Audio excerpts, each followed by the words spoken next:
छत्रपती शिवाजी महाराजांच्या जयंतीनिमित्ताने यशवंत प्रतिष्ठान शेवगा आयोजित 3 दिवसीय व्याख्यानमालेचे आयोजन करण्यात आलेले आहे। यामध्ये प्रथमतः आज सुरुवात या व्याख्यानमालेची झालेली आहे। विद्यार्थ्यांच्या सुप्त कलागुणांना वाव देण्यासाठी चित्रकलेच्या माध्यमातून विद्यार्थ्यांना एक सुवर्ण संधी या यशवंत प्रतिष्ठानने या ठिकाणी उपलब्ध करून दिलेली आहे। यानंतर उद्या 20 रोजी शोभायात्रेचे आयोजन या ठिकाणी करण्यात येणार आहे। तरी अंबड नगरीतील व अंबड तालुक्यातील सर्व शाळांना आवाहन करण्यात येत आहे की या शोभायात्रेमध्ये आपण सहभाग होऊन आमचा आनंद हा द्विगुणित करावा, अशी यशवंत प्रतिष्ठानच्या वतीने आपणा सर्वांना आवाहन करण्यात येत आहे। याचबरोबर गेल्या 14 वर्षापासून या अंबड नगरीच्या स्रोत रसिकांची विचारांची तहानभूक भागवण्याचं काम यशवंत प्रतिष्ठानच्या वतीने सातत्याने करण्यात येत आहे। याही वर्षी दर्जेदार विचारवंतांची मेजवानी आपल्यासाठी आम्ही घेऊन येत आहोत।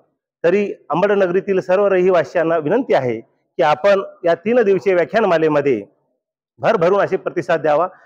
यासाठी उत्कृष्ट श्रोता म्हणून विशेष आपल्यासाठी एक संधी या ठिकाणी उपलब्ध करून दिलेली आहे।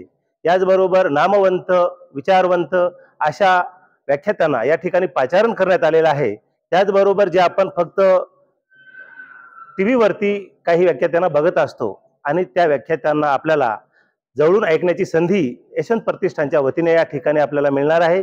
याचबरोबर राष्ट्रीय स्तरावरील शिक्षण परिषद या ठिकाणी आयोजन करण्यात आलेली आहे।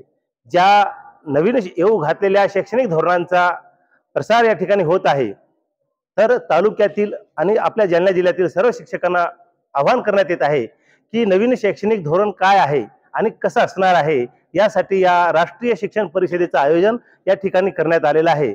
तरी सर्व शिक्षकांना या यशवंत प्रतिष्ठानच्या वतीने आवाहन करण्यात येत आहे की आपण या शिक्षण परिषदेमध्ये सहभागी होऊन नवीन येऊ घातलेल्या शैक्षणिक विचार प्रणालीचा आणि नवीन शैक्षणिक धोरणांचा कसा अंमलबजावणी करता येणार आहे, यासाठी आपल्याला या व्याख्यानाच्या माध्यमातून आपल्याला मिळणार आहे। यासाठी आपल्या यामध्ये सहभाग म्हणून डिसले गुरुजी जे नामांकित आहेत, त्याचबरोबर असे अनेक मान्यवर आहेत, यांचा विचारांचा वसा आपल्याला नक्कीच मिळणार आहे। मित्र हो, पुन्हा एकदा मी आपला सर्वांना आवाहन करतो, या सर्व टीमच्या वतीने आवाहन करतो, यशवंत प्रतिष्ठानच्या वतीने आवाहन करतो की आपण या कार्यक्रमाचा जास्तीत जास्त